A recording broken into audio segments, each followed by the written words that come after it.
The following podcast is a TJ DeSantis production. Comments, questions, and inquiries can be sent to DeSantisProd@gmail.com. Are you talking shift?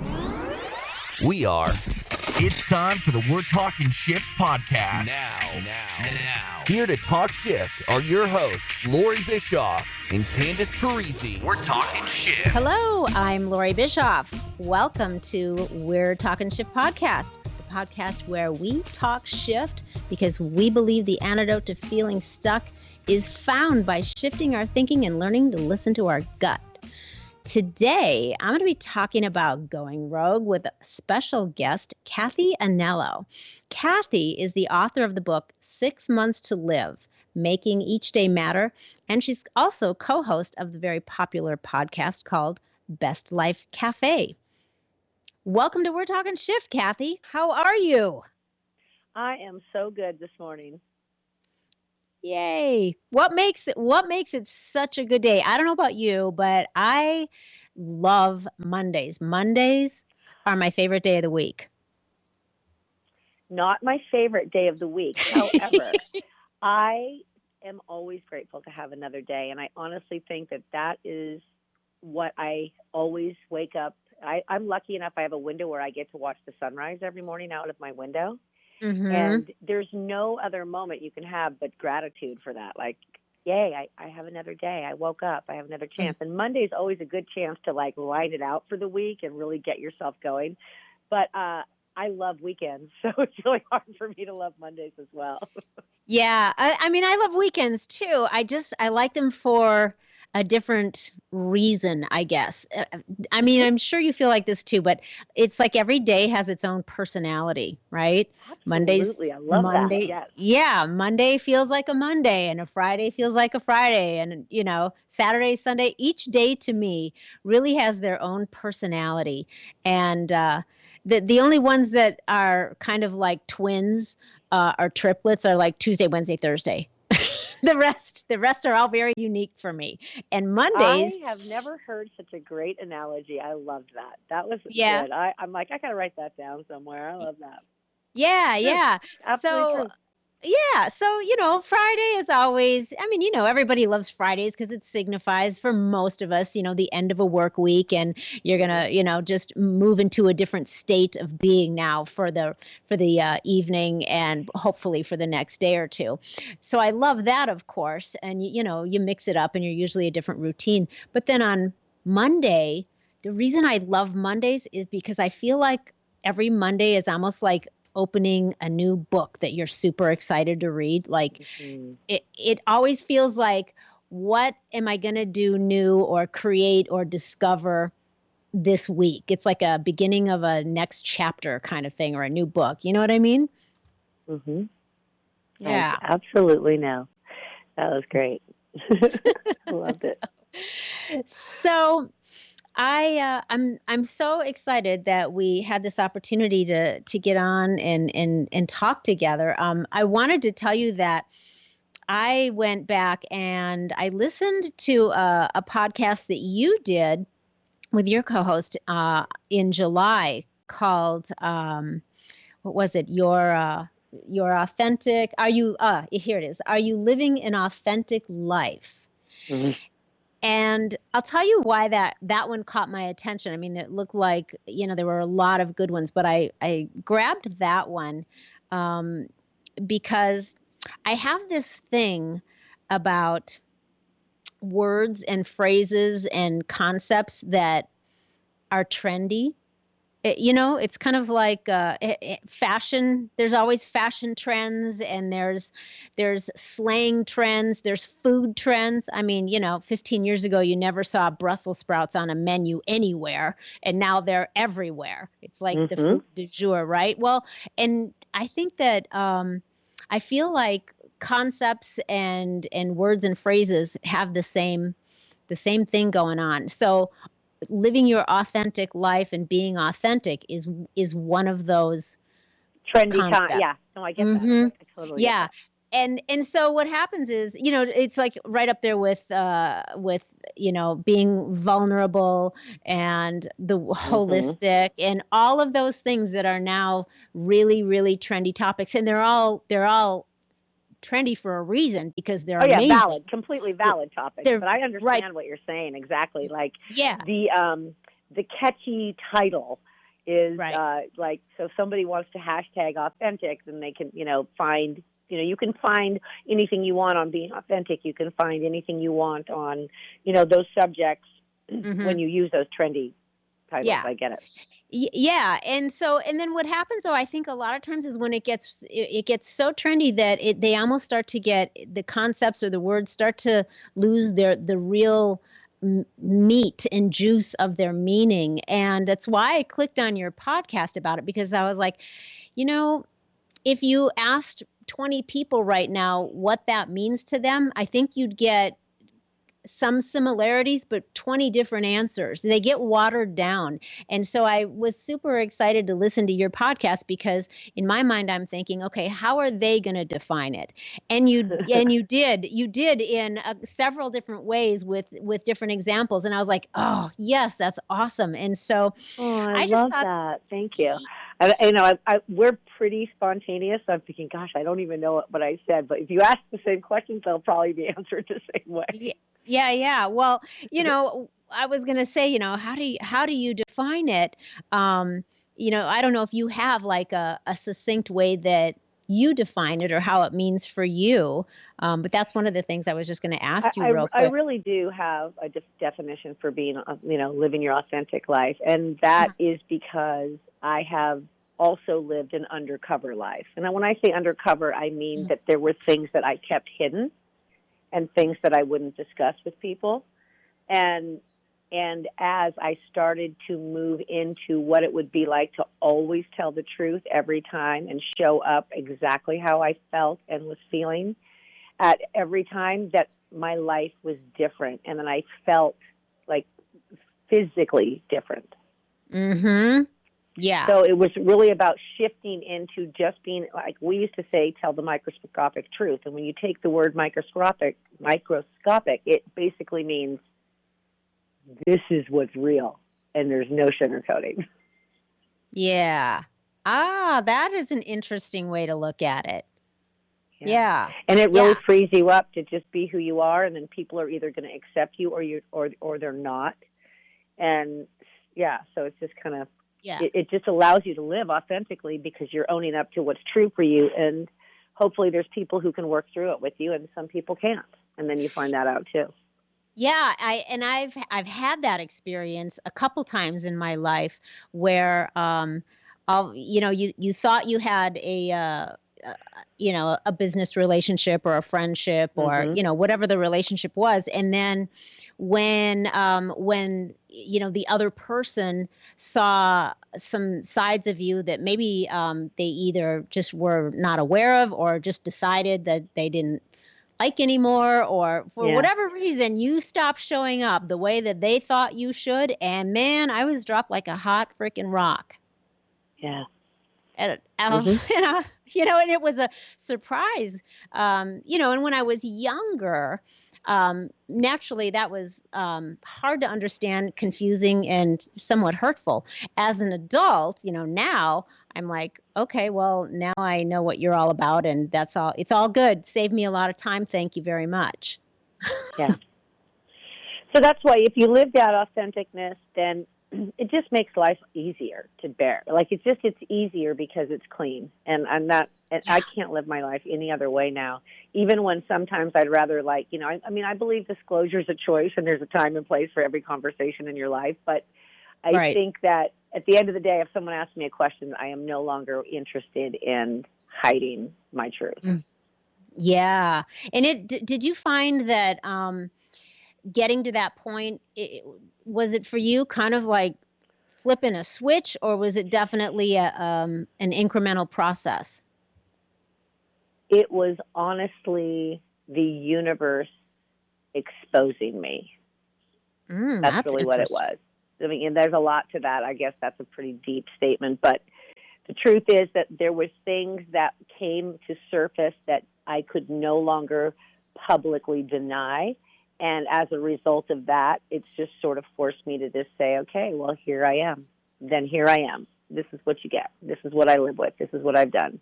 And so really just for me was probably the best and worst moments of my life. But now that I've been through it, because there's always that process of it happens, something happens, you go through it, you come out on the other end and you're like, who am I now? And if you're happier and you're stronger and you're more resilient, then you are a step up from where you were before it happened. So I always look at it from the positive side after that. Yeah, I know what you mean exactly. This sounds like kind of a perfect time for me to ask you a question. So, we like to call this our going rogue segment. So my question for you, and I feel like, this is a perfect time, is, would you share a time where you went rogue, where you did something that was either really unexpected or out of line, or just by your own standards, you really took a hard left, and that decision and that action changed the course of your life? Yeah, I have a couple of those moments in my life. And really for me, because I was sort of on the same line of we're humans that hide things, we're also humans who hide things also endure. So you stay in situations a lot longer than you should. Yeah. And that was one of my weaknesses. I felt things so deeply on both levels, for so long that I could never really logically make sense of what was my next move. So I would just endure. That was a really big eye-opening thing. But going rogue for me, in the book, it was basically just standing up for myself and saying, I can't do this anymore. But that also gave me the strength and courage to do that another time in my life after that, where I was like, this has to stop. And was like a one-day decision on both of those things, one-day decision. And those one-day decisions, both times, completely changed the course of my life to an unrecognizable state. Oh, that's interesting. Okay, so of course the book you're referring to, your book, 6 Months to Live, right? Making Each Day Matter. Yeah. Yeah. And that was just basically standing up for myself in a toxic work environment and sticking up for people who, in corporate world who were being, like just basically like the movements that are happening right now, and being able to finally, after a long time, stand up. And then when I finally did, and I got fired for basically standing up for myself and the people in my office, it just completely changed the course of my life to the point where I took 2 years off, and I wrote a book, and I lived, and I went back to school, and I got some skills, and I really just created the career that I wanted to have, and so it was basically lemonade, because I'd been there 15 years. When you get fired from a job, you're like, wait, what? So it was completely out of left field. I really thought that, the people that I had worked with and trusted had my back, and they had their backs, which I totally understand now. Like, I get it. Like, we have to be selfish in that way and protect our own lives and our own families, and when it comes to career. And we don't always get a Jerry Maguire moment, Right. Great movie. I had one or two Jerry Maguires in there, which, I refer to them in the book too. It's like, you really notice that there's some people who are like, I just probably integrity's not going to let me stand for that anymore. And so there are those people in the world. But at the end of the day, like, I really trust that people I really believe that people need to take care of themselves first before anything. And so it took me a while to get over the betrayals to be able to see more clearly in that level. And that was so really, going rogue for me. I'm I'm a Sagittarius. I'm a pretty spontaneous person. And when I make a decision, it's usually a spontaneous decision, and it either will have a great effect in the end or a horrible effect. Like, there's been moments where I was like, I wish I hadn't done that. Yeah, it's going to have an impact one way or the other. Yeah. Just should have thought maybe that one through. Not always the intended impact. Gotcha. Right. Gotcha. Right. So you get to a point where you, like for some people, making a really big move like that, going rogue or making a huge change is a step by step, and they kind of work their way baby steps to it. But for you, like what I heard was you kind of couched as I endured for a long time, and then I got to the point where I just flipped the switch, and and had a lot of repercussions for flipping those switches. But while you say that, I also will add that I was working with a life coach for a lot of time during that time, Nancy Levin, and she has a book called Jump and Your Life Will Appear. And it's basically a 10-step process for how to make change. So I had a lot of support during the times that I was making these changes. Like I might have jumped first and then came back and said, okay, now I got to move the steps to jump through my life. And so that really, that book was probably one of the most catalyst pieces of information to help me after I jumped. Oh, nice. I haven't read her book, but I have heard of it. Good tidbit for your listeners. That's a really great book if you're looking to make a change. It's really simple, and she really just breaks it down to a point where once you answer the questions she has you ask yourself, look, I'm plugging her book before my own, but it's really, you can't unring the bell. That's the same with my book, too, though. If you ask my book the questions, you can't unring the bell once you answer those questions. And that's what it's about. It's about asking yourself, how should I be living? And once you get clear with what's that authentic voice for you, you can't not do it anymore. And that's part of my going rogue. Like once I knew the answer was there and I said, nope, my body won't let me do this anymore, or my integrity won't let me do this anymore, or my personal self-respect won't let me do this anymore, then I had to make a change because I couldn't physiologically stay in my body and live that way another day. Yeah. So the, like the, what's the phrase I'm looking for? Like the emotional turmoil maybe that was going on was starting to have an effect on you physically. Absolutely. Yeah. Especially this last year, I had a situation where I also went rogue, leaving a relationship and literally lost my hair, like I just couldn't eat. And I was like, oh my God, like I just let myself get away from myself. And so it was a real process that I had to bring myself back to myself. And really just starting a lot of self-care was how you do that. You have to really go to radical self-care and put yourself first in every situation. Yeah. Do you find, because I know you work you work with clients, with people too, as I do, coaching and counseling and guiding. And I find, and I'm sure based on what you just said, not only with your own experience, but probably with clients too, that that a lot of times people are trying so hard to work on the physical issues that are going on with them, and they haven't figured out or connected the emotional conflicts that they aren't dealing with, and how, they haven't gotten to the source of it. So they're having problems trying to right whatever, physical wrongs ail them. And we got to approach it from the other way a lot of times. Do you find that as well? Absolutely. I think that you have to have the emotional piece going. That's actually the most important. And really, for me, it was being in nature and being around animals and being around kids and being around people that weren't part of a daily routine. And once I was able to sort of regroup and just really and be on the beach and just really take that, 4 or 5 weeks of downtime this summer really is what helped me go, okay, now you get to start rebuilding a whole new person and a whole new life, Yeah. So on that note, rebuilding a new person, a new life, when you titled your book 6 Months to Live, that wasn't really because of the fact that you discovered you only had 6 months to live, right?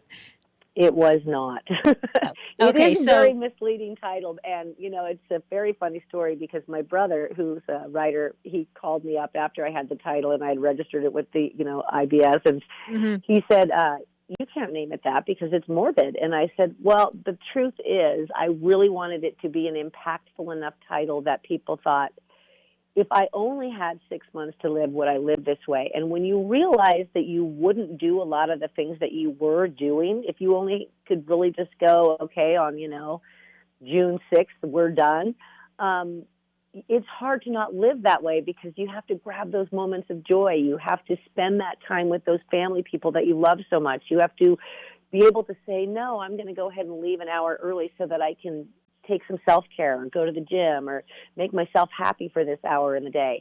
And so that was really the basis, is that I realized that I had not been living that way at all. And if I had 6 months to live, I would definitely have been living different. And so that really is what the catalyst for the title is. Well, I think it's brilliant. I love it. I think that is, I think it's brilliant. And I think it's a question that, even if you've never asked yourself that question, or even if you have, it's a question you should probably ask yourself frequently to remind yourself that, because it's so easy to get caught up in, the current of things that really aren't as important in the big scheme of things, as other things should be. Yeah. So by kind of checking yourself, and, maybe it's once every 6 months, or maybe for some people it's sooner or whatever. But I think that that's a really good thing to just ask yourself, especially when you feel like, you're getting that feeling like you've been a little bit on a hamster wheel or something. You got to stop and go, wait a second here. And the nice thing about the book that I wrote is that it's broken down into 24 weeks with different things that were just personal to me that I would work on if I only had 6 months, like what I would want to let go of, what I would want to forgive, what I would want to, find in my purpose in. And so anybody can just kind of grab a week and go, I need to work on gratitude, or I'm making too many changes. What has she got to say about change? And so there's different ways that you can work it without having to just sit down and read the book, which is what I love about it, because it's just like, I can honestly tell you and your listeners, there are many times I pick up this book and go, Cathy, answer that question again right now in your life. And it will be the different answer than I might have given the year before or the year before or the year before. Because this book actually came out in 2016, but I wrote it in 2014 and 15. So much of life has changed since that time that the questions I answer now are completely different answers than when I had them, when I first wrote the book. Which is how we evolve as people. So it's great, Yeah, exactly. That's exactly what I was going to say. We're the idea, right, is that we're growing and evolving. So hopefully you're going to have some different answers, as that happens than you did, months or years prior. And if your answers aren't changing over the course of years, then you kind of might want to look at it. And oh my God, that is the best point you can make, because I was having the same answers. And I've gone back through some of my journals in the last 2 or 3 years where I would write down the same things. And I was like, oh my God, like I was so stagnant and I was not changing. And now that it's not in my existence, I'm like, I can't even believe that I endure. That goes back to the enduring thing. Like, we put up with so much in our life, and why? Because I wasn't even listening to my own lectures and I knew this stuff, Yeah, isn't that interesting? Why do we get into these phases or seasons of our life, or some people their whole life, where you just tolerate and endure, and you're willing to settle for way less than what you should be experiencing? A lot of it, I think there's a lot of ways you can go with that. For me, I had great love in my heart for a person. So at that time, and those matters of the heart are always really hard. The job was really hard because I'd been there for 15 years and I had such close relationships with people and friendships, and felt like I was letting them down to not be there, because I was their support system and their support person. So I think that a lot of times you have to, but that was what led me to radical self-love, like radical self-care. And because I realized that I was putting other people's feelings and other people's wishes before my own. And as a mom, we always do that with our kids. So you have a lot of that in your body already, and then you add a job and you add a partner to that, and there's really nothing left for you, and you don't end up knowing who you really are at the end of the day.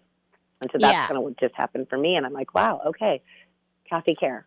And it's like, Yeah, it seems like they're wonderful, amazing qualities that we have, and in a lot of us, they're inherent qualities. And like you said, and a lot of times, especially with mothers, not exclusively, but generally. But things like matters of the heart, love, like you said, love for another person and Oh, and then the loyalty. families too. Like, you're walking, when Mhm. you walk away from a relationship, you're walking away from a whole family. Yeah, And, yeah, and yeah. so there was more at stake. There was a lot of things that were like, you know, if you go back to the 6 months to live theory, it's like, if you were dying, who would you want to talk to? Who would you want to make amends to? And then you think, I'm willing to walk away from these people. It was a very, I don't care who you are. It's a hard thing to wrap your head around. So Yeah, I think yeah. for me, it was like, once I made that decision and knew that that was the consequence, it did make it a little easier to move through and just understand that some people aren't meant to be with us forever, and you just have to Yeah. sort of cherish what you had with them. And it's almost like a death without them being gone. It's very interesting. Nothing I've ever Right. gone through before like that. It was interesting. And work was kind of like that too. Because some people you just never spoke to again, Right, right. It was there's a time and a season for Yeah. for people and places and things, but I think those qualities are so great to have, but it's like you said, when they're always being directed toward others and none of it's being directed for yourself, loving yourself and loyalty to your own well-being and emotional Yeah. health. We spend all of those great resources. It's easy to spend them all on other people and then put yourself on the back burner to the point where you get to a place where you did, where you just had to make a really huge change. You had an epiphany. Yeah. Mm-hmm. Yeah, and some of these rogue moments, I don't know that if it hadn't happened how it happened, it would have been able to be as successful. And because, untwining is very difficult. So it sometimes you just need to go rogue. I love that theory. I love that concept because, sometimes you just have to pull the plug take it out. This is going down to storage now. We're done. Yeah, yeah. And I think, your intuition will tell you, even if you're talking yourself out of things. That's what I was going to ask you next. When you were going through this, where you said, I was enduring a lot for a long time, and then I, reached a point. And so I'm wondering, like, when you were leading up to these big changes and you're going rogue moments, was your intuition kind of, knocking at your consciousness, even, and then your mind telling you, no, trying to navigate through it and stay with the program out of love and out of loyalty and out of all of those things that you talked about before. But I'm just wondering, how much of a role did your gut or your intuition play in your process, if any? Wow, that is such a great question. And as you were talking, my stomach was completely topsy-turvy, because the truth was that my intuition had told me for several years. Yeah. And at least in both situations. So maybe a year or two at work, and at least the last several years of this last ending in my life. And I think that I was fully aware that it was not serving me, and fully aware that I was being more selfless than I was selfish. Mm-hmm. And also just sort of, wow, it's like the enduring part. Okay, but there's always a balance of life. And so you kind of take the good with the bad, and you kind of go, okay, well, I can weigh this here. And so I did a lot of weighing, but at the end of the day, you can't hide from what's true. So I think my intellect, even though I was trying to fight what was true, it never escaped me. Right. No, not one time. And like I said, going back and reading my journals was probably the most telling part of the whole thing for me, because I never usually go back and read journals. And then a couple weeks ago I did, and I was like, wow, like that. And then also, people in your life will remind you that your intellect was right. Like, I have people going, well, you told me this 2 years ago, or that the last time we talked about, and you're like, oh, like they remember that you complained, or that you told them you weren't happy, or, what had just happened. And so I think for me, a lot of that surfaced after, and I was like, wow, like a little humbling, actually, quite humbling. Yeah. Yeah, because I find, I've had times too where my intuition and my gut was telling me things about, certain situations or certain people. And I tried to, I overrode it, with my reasoning. And I'm always one for, benefit of the doubt, give them the benefit of the doubt. Sure. Oh, that, that's just, and very accepting of just a person's, if that's your character, Sure. not Yeah. judging and all that good stuff. But then there comes a time where, then something happens and you go, all those red flags, all that, Yeah. all that voice knocking on my consciousness that I went, don't, I didn't heed the call. And then, and then there was a change and I went, oh, okay. And I don't regret the timing of things because, otherwise what you don't want to do we too can't is regret anything. No, you right. can't. Right. I mean, that's the biggest part for me that I kept saying, I regret all the lost time. I regret all the lost time. And I'm like, but I'm here. So it's okay. Yeah. Wiser. Wiser. Listen, I listen to my intuition. I've really learned to listen to that voice now much, and heed what it's telling me much sooner and quicker than in my former years. Ditto. Yeah. For sure. Yeah. But I never want to be though so, I don't want to be cynical and I don't want to be somebody that doesn't give people the benefit of the doubt. I you know what I mean? So even if that's feel, a really good point. Yeah. Like what I was just experiencing was that, and then because you have to learn how to trust people again, right? Like if you've had these rogue moments where you're like, holy cow, I just got blindsided. And so you have to do that. But what I've discovered is that it wasn't even about trusting another person as much as it was trusting myself.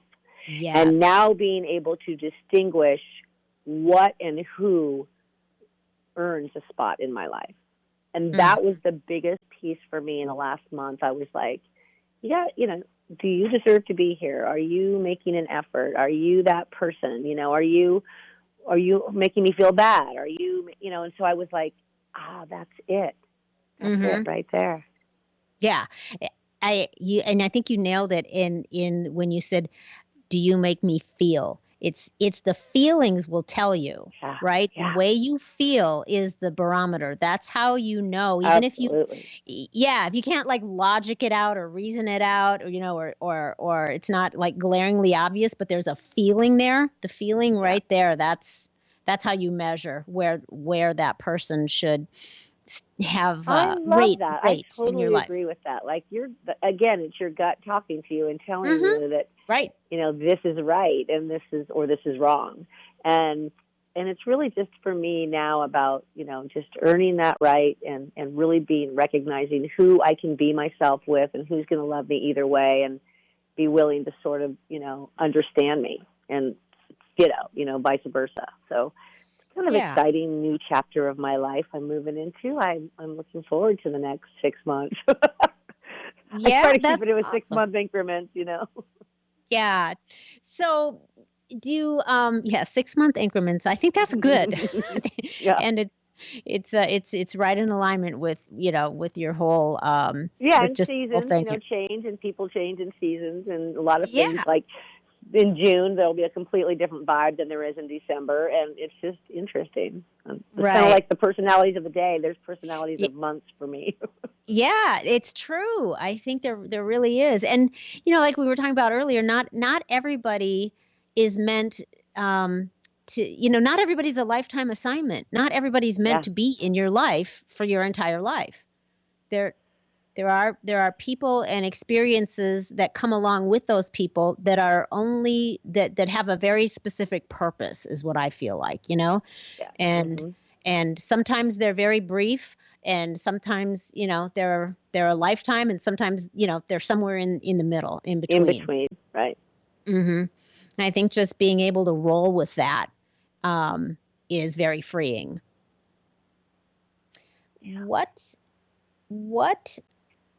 I guess, not what, but was there ever a time in some of these big, rogue moments where you felt like, oh, maybe I made the wrong decision, where you like second guessed yourself and you're like, I got to turn back. This isn't safe. That kind of vibe. Absolutely. I mean, there's no question. And that is really what the catalyst for writing the chapter on. I have a chapter in the book called the R word: regret, resentment, rage, revenge. Like, because I just sat there and thought, especially after, not so much in the recent past, but in the long-term past, when I left the job and decided to really just speak up for the truth.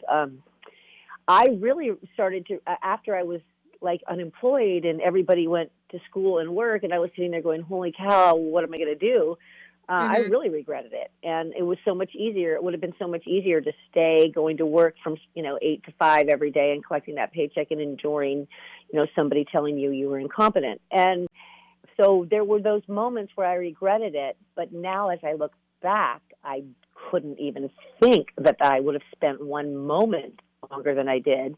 And when I listed all the regrets I had in my life during that particular exercise in the book, there are times even right now where I think about, oh, I had that regret already. I don't need to go back and relive this. So it was really an interesting exercise of letting go of your regrets. And you can't regret anything because at one point you were where you wanted to be and you were doing what you wanted to do. So if you can't have that regret, you just can't. It's the biggest misnomer, I think. Yeah, and what is it? And it takes a lot. To me, anything that takes a lot of my resources, like my energy, that kind of internal resource. Your thought, your focus, your energy. Anything that takes that you can't do anything about is just a freaking waste of time. Yeah, absolutely. That's exactly why I wrote the chapter. Oh, it's a waste of time. Get them out of your system, write down your deepest regrets, and burn them. We're done. And because you can't go back and change yesterday, the only thing you can do is be aware of where the next choice will bring you. And that was really, to me, of all the lessons I've gotten in the last 2 years, it's all about choices. We have a choice. Once you make a choice, it could change the course of your life. So you really have to be selective, and you really have to be conscious, and you really have to be clear. Yeah, and that's always hard in the heat of the moment when you're going rogue. So I've learned that pressing the pause button when I'm trying to make a decision is probably one of the better things that I can do than just going rogue anymore, unless it's heat of the moment, and then it is what it is. Yeah, but it was something you felt like you needed it at that time in your life, but now you're in a different place emotionally, mentally, all the way around. So now you don't feel like that's something that's up for you now, but you can just take a pause and sit with it. Okay. That makes sense.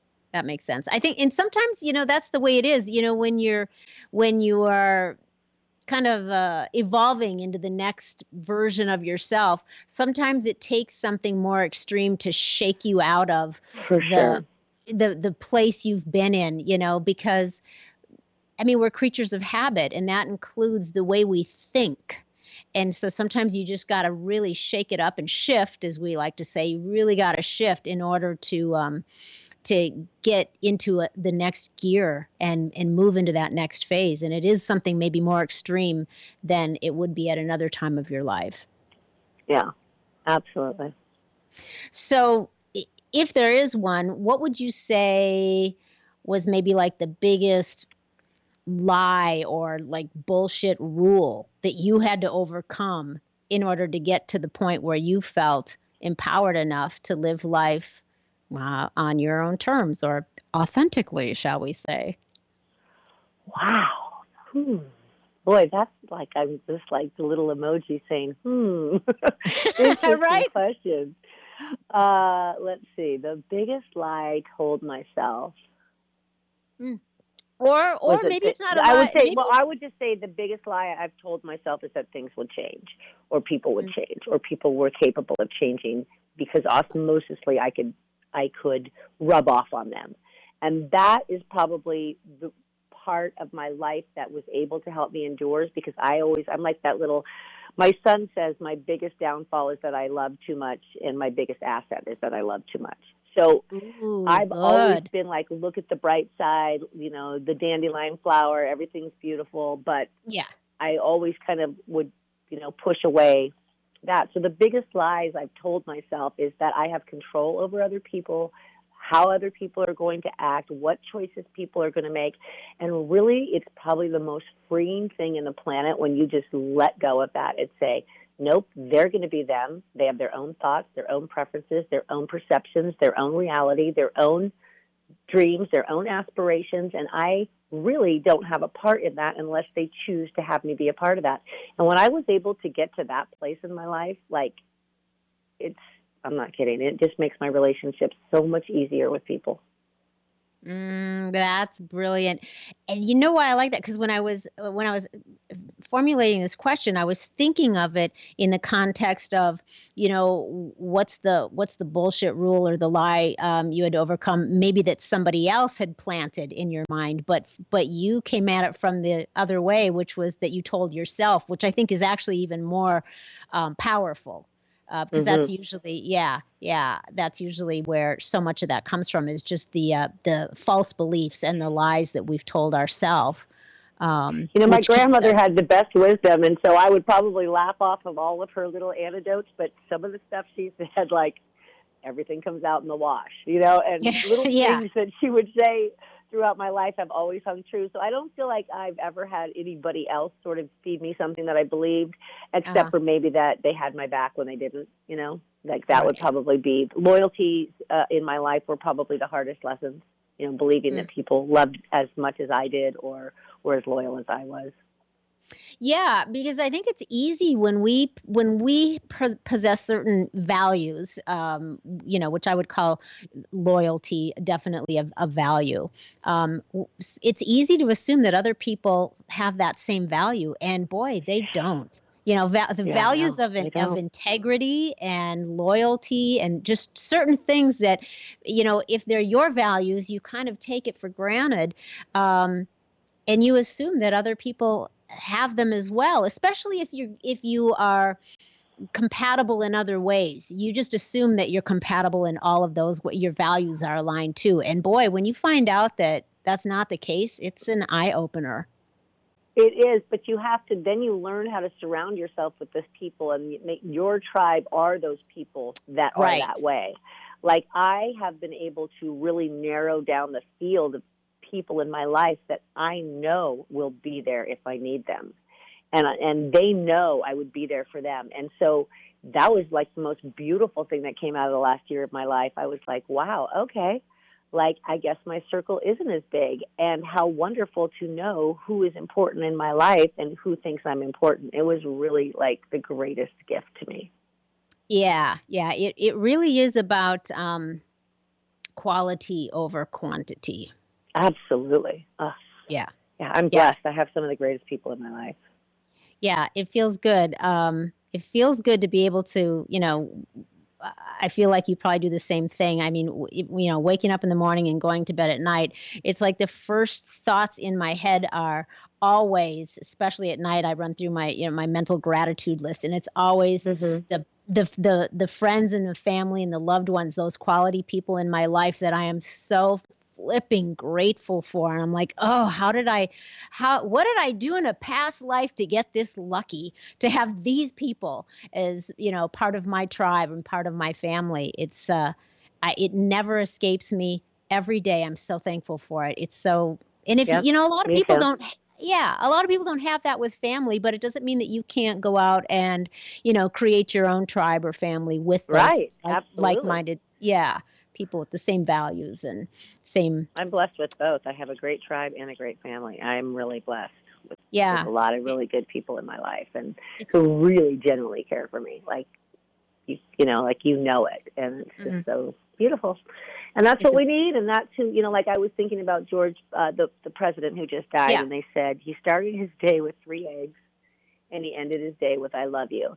And when I was thinking about that for so long, because when I was researching the book, like really, the regrets that people have after they die, or like, like what are the things that are important when you get to the end? And and what, like on 9/11, what happened, and when people talked about like their experience after 9/11 happened, where they survived and the people that they knew didn't.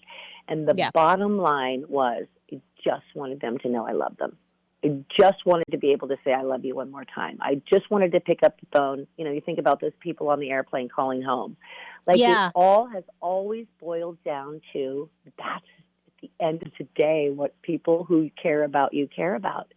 And so if that's true, then let's just live that way every day. Like, I don't leave one person in my life that I love without love you, ever. Yeah, I agree. I'm the same way. I totally vibe with that. It's it's the one common thing, and it's across cultures. It's not just certain people. I think it's cross cultural, that it always boils down to that. At the end of the day, I just want you to know this. I just want you want people to know. And that's why when we leave our loved ones, or especially with the holidays coming now, and you have like this opportunity, because a lot of people, you hear people saying, "Oh, the holidays, I'm going to have to go stay with my family, and I can barely get through it." And but if you were just to say, this is a 6-hour window of life to be with the people I love, who are going to be there with me if I only have 6 months to live, those are the people that are going to be like, let's do this. Like it really boils down. And so when we have these opportunities to just be like with them and be loving and say, I love you, and share really fun times and be in the moment, like those are the most precious moments of our life, like right there. Over anything, over work, over anything. Those are the most precious moments in our life. And those are what we're here for, connection, love, connection. Yeah, well said. Well said. I think that's a perfect segue into what I'm going to ask you next. Okay. So, all right. So we usually do a little Dear Shift Doctors segment on our podcast. So where somebody writes in or sends us a message or a post, with a question, and then we try to give them some guidelines or some our take on what might help them. So would you like to weigh in on our Dear Shift Doctors question today? I would love that. I've never done it, and I've always wished I had my own Dear Abby column. So I'm like secretly living precariously through your podcast. Perfect. Awesome. All right. So here's what we did. Yeah, there you go. So what I did today was, rather than taking one specific question, I did kind of a compilation that was a bunch of different versions of essentially the same question, because we get a lot of the same issues. And you probably even find this just with working with your clients. I know I do, that a lot of people have the same basic question. So it's kind of compiled into one, which is, how do I balance the things that I have to do with the things that I'd really rather be doing? That's the question. Well, I mean, I have a simple answer, and that's make a list. Like, I'm a big list person, and, like writing down and scheduling yourself time, and saying, okay, from 11 to 12, I'm going to the gym. That's me time. And then being able to like distinguish, what is your me time going to look like? What do you need for yourself that day? That's tip one. Tip two is a life coach practice that my life coach gave me, and that was to wake up, and before you even climb out of bed, you basically just say to yourself, what is the most self-nourishing thing I can do for myself today? And when you answer that question for yourself, then you kind of are putting yourself as the priority in the day to set the tone for your day. But the third thing, and this is probably the most important thing for me, is self-love. And if you are living your life with self-love for yourself, you are going to absolutely balance those things that you want to do. And if you're out of alignment with that self-love, then you're going to say, I'm not going to the gym. I'm not, going to go get my nails done today, or I'm not going to read that book instead of, giving somebody a ride. Like, there's ways that you find to make yourself a priority. And that comes from really just nurturing that relationship with yourself. I love that. Yes, definitely. And like you, I'm a chronic list maker. I'm addicted, probably Yeah. unhealthy. To the level No, but of right to it that helps degree. because then you But it just does. simply, like, I know people who color code, and like the times it yellows or my time, puts their phone on do not disturb, goes for a walk, listens to a podcast, like really just carves that time in their day for themselves. And then, Yeah. or you could do it on a weekly basis too and say, well, maybe I got to work hard Monday, Tuesday, and Wednesday, but Thursdays, 4 hours are mine. So you can find a Yeah. way in a week to do it as well.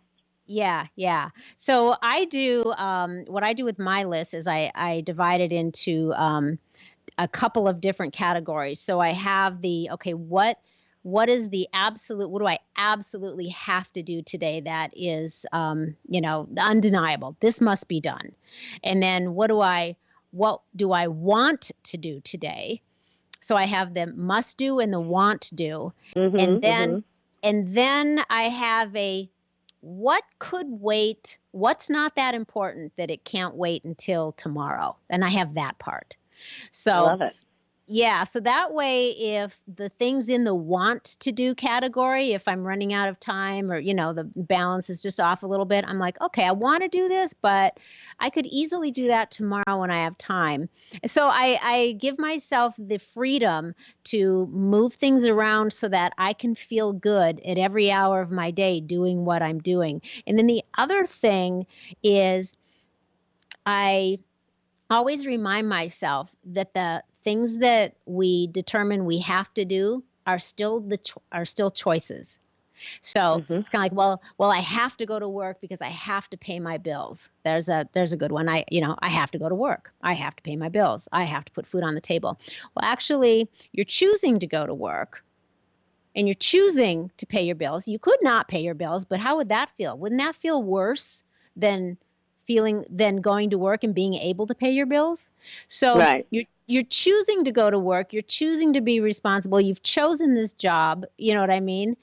So I always just remind myself that everything is a choice. And if you really don't like those choices, then maybe it's time to put on your list, make some new choices about, said job or said have tos, and see if you can't, shift a little, make a few adjustments so that the things that you have to do are things that you look forward to doing instead of dread and resist. Right. Exactly. Yeah. So I love that. Yeah. So I hope hopefully, this helps her. yeah. So hopefully our listeners will get some good tips out of that. But I find that Absolutely. those things, just that shift in attitude, and then just organizing yourself, yeah, so that the things that you want to do that make you feel good, that are for you, so that they don't get constantly swept aside. Because that is, I agree, this taking care of yourself and feeling good about your own emotional fitness is really important, and it's key to everything else. I just turn on music and let myself be, and that's also time that I give myself. I just sit there and just go, you know what, I'm just going to let the music take me and just have these moments. And I give myself those little moments during the day, just even for 5 minutes. I'll just put on a song and stop working and listen to a song, and then I'll go, okay. And those little moments are magic for me. Yes. Yeah. I do the same thing. I'll put on, even if it's just, if you're getting busy and it's just a couple of minutes, like you said, with music, or I'll even just be quiet. I just need just quiet, and I'll just sit and I'll have my own little mini meditation or my mini chat with source, or, whatever works, just to, and take a couple breaths and just be, and just remind myself, this is all my lump of clay. I can, mold this however I want. Yeah, exactly. So, oh my gosh, this has been so awesome. I can't believe that we're already closing in on the hour. There's just so much more we could talk about, but I will let you get on with your day. But before we do that, why don't you please tell our listeners, where they can find you, and, what things you have out in the world, like your book, that you want to share. Where can everybody find you and your stuff? Okay, so my book, 6 Months to Live, Making Each Day Matter, is on Amazon, Barnes & Noble. The Kindle right now is on sale for $3.82, so it's a really good deal. I'm on Facebook, just my personal page, and then I also have an author page, 6 Months to Live, Cathy Anello, 6 Months to Live, Making Each Day Matter, and that's basically where I just post nice little things to, energize your day. And then I have a website, which you can sign up for a free chapter of the book and get on my newsletter, which I send out blogs like once a month. I'm very slow at that. And then Instagram, Cathy Anello, Twitter, Cathy Anello. And I'm very active on all those. Perfect. Message me anytime, yeah. And so, yeah, you can message me anytime, any of those ways. All right. Wonderful. Excellent. Well, Cathy, I so appreciate you taking the time to chat with me today. And that was a great conversation. I loved it. Thank you. Good. I did too, and I think our listeners are really gonna walk away with a lot of great information to help them in their own lives, which is one of the things we always want to make sure we do. So, you checked all those boxes and then some. It's been really fun. Thank you so much. I hope you have a beautiful holiday season, and let's. You too. Merry Christmas and happy everything. Thank you, Cathy. Take care. Okay. Bye. All righty. Bye-bye.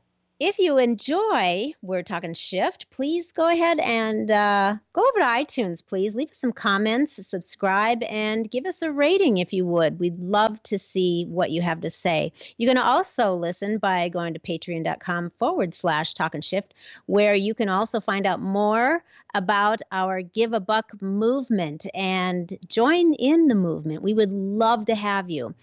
And, of course, look for us on all of our social media. We're all over Twitter and Instagram, Facebook. We're Talking Shift Podcast. And now go ahead and bend the day to your will. Go out and make some shift happen. And you too, Gary V. The preceding podcast was a TJ DeSantis production. Comments, questions, and inquiries can be directed to DeSantisProd@gmail.com.